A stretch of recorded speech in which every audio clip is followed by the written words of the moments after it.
দিনটা ছিল 27 মানে আমার মিস্টার হাজব্যান্ডের হ্যাপিবেলা বার্থডে। এই বছর ওর ফেভারিট চকলেট কেকটা দোকান থেকে কিনে এনেছিলাম, because during for some reason কেকটা আমার আর বেক করা হয়ে ওঠেনি। তাই দোকান থেকেই ওর পছন্দ মতো ফেভারিট চকলেট কেকটা কিনে এনেছিলাম। জানো তো, আমার কাছে আমার হাজব্যান্ডের বার্থডেটা ফেস্টিভ্যালের থেকে কোনো অংশে কম নয়, বিকজ সেদিনই আমার সবচেয়ে কাছের ভালোবাসার মানুষটা এই পৃথিবীতে এসেছিল। হয়তো আমারই জন্য, হয়তো কেন আমারই জন্য, শুধুমাত্র আমার জন্য এসেছিল।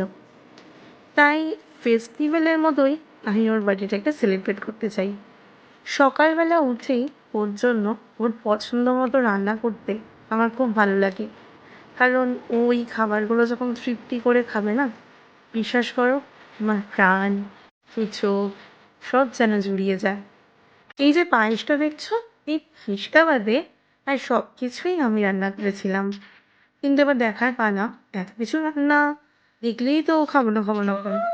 এই দেখো, মামা আমাকে আশীর্বাদ করছে, কারণ গুরুজনের আশীর্বাদ ছাড়া আমাদের জন্মদিনটা ঠিক স্পেশাল মনে হয় না।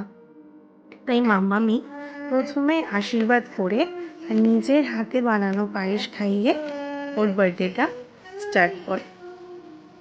দেখো, এখানে মাম্মামকে সমস্ত রকম যা যা রিচুয়ালস হয় বার্থডেতে আশীর্বাদ করার, সেগুলো করছে।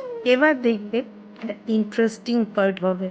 পায়েসটা দাঁড়ানো শেষ হোক, দাঁড়াও, দেখো না পায়েসটা কি মজা করে খেলো। ফেভারিট মায়ের হাতের পায়েস। এই যে শুরু হয়ে গেল মজার কাণ্ড।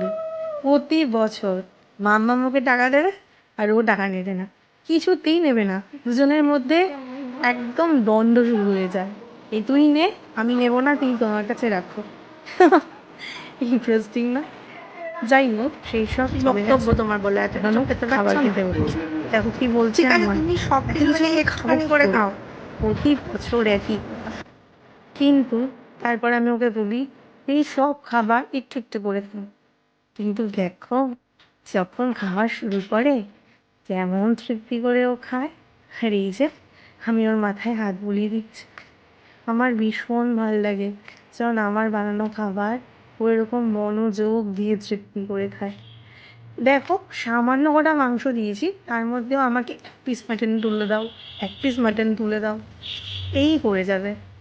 যাই হোক, যতটুকু খাক, তৃপ্তি করে খাক, এটুকুই শান্তি। তুমি খুব খুব খুব ভালো থাকো, মাই সান, মাই মুন, মাই ইউনিভার্স। আমার পরমায়ু নিয়ে তুমি আয়ু পাও।